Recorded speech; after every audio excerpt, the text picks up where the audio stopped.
Ya, kita lanjutkan diskusi kita pemirsa. Pak Sugeng, kalau tadi baca judulnya Hasyim mengancam Jokowi Rapopo. Kesannya seperti lagu romantis era 80-an, zamannya Panca dulu ya. Tapi begini, kondisinya kalau Nasdem sekarang ada di gerbongnya Indonesia Hebat, apakah ini sebagai sebuah ancaman sebelum pemerintahan mulai bekerja?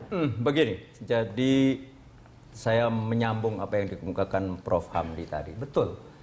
Politik tiba-tiba dibawa ke wilayah personal. Padahal ini kan konteksnya kalau istilahnya ada ancaman dalam pengertian kekuasaan dalam tata kenegaraan, pasti apa, impeach dan sebagainya, ujungnya kan.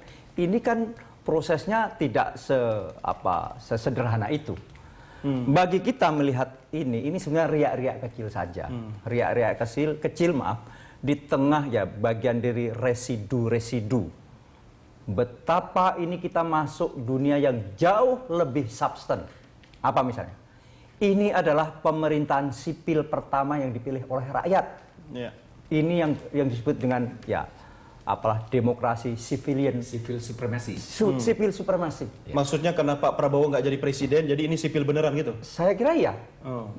Karena begini, misalnya begini. Compare yang lalu-lalu, misalnya dulu ada sipil Gus Dur sama Megawati dipilih oleh MPR masih, oke?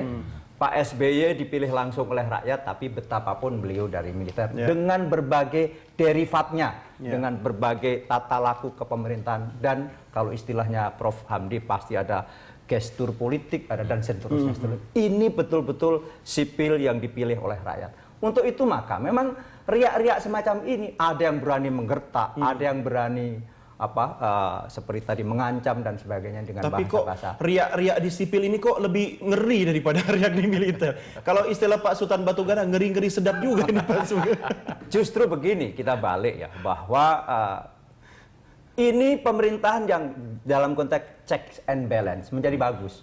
Katakanlah menjadikan di legislatif ada baik DPR maupun MPR quote-unquote seolah-olah kan gitu diidentifikan sebagai sebuah kemenangan koalisi merah putih.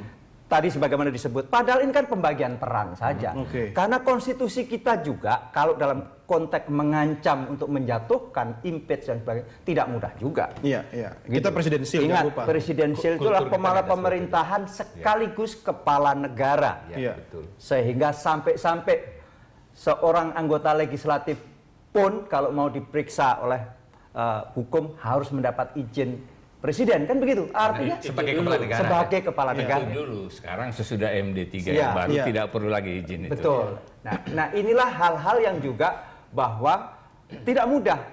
Ini semua orang bisa bicara mau dengan bahasa ngancam atau tidak.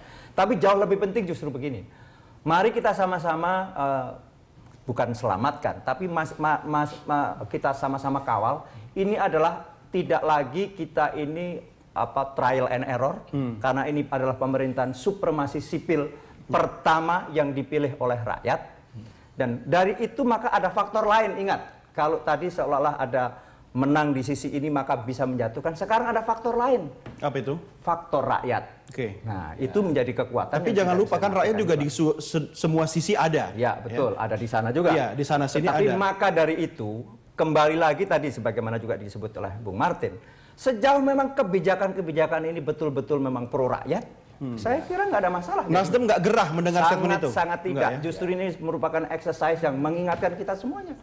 Bahwa kita harus kerja keras, kerja sungguh-sungguh dan betul-betul transparan dengan berbagai prasyarat-prasyarat yang memang harus ada dalam pemerintahan sipil yang kuat, terbuka, transparan dan juga punya prospek yang memang bagus. Bapak-bapak, saya mohon maaf, ini bukan sidang paripurna yang tidak boleh interupsi. Jadi, tapi saya harus interupsi untuk komersial break dulu ya. Kita lanjutkan di segmen berikutnya. Pemirsa, kami segera kembali sesaat lagi. Tetap bersama kami.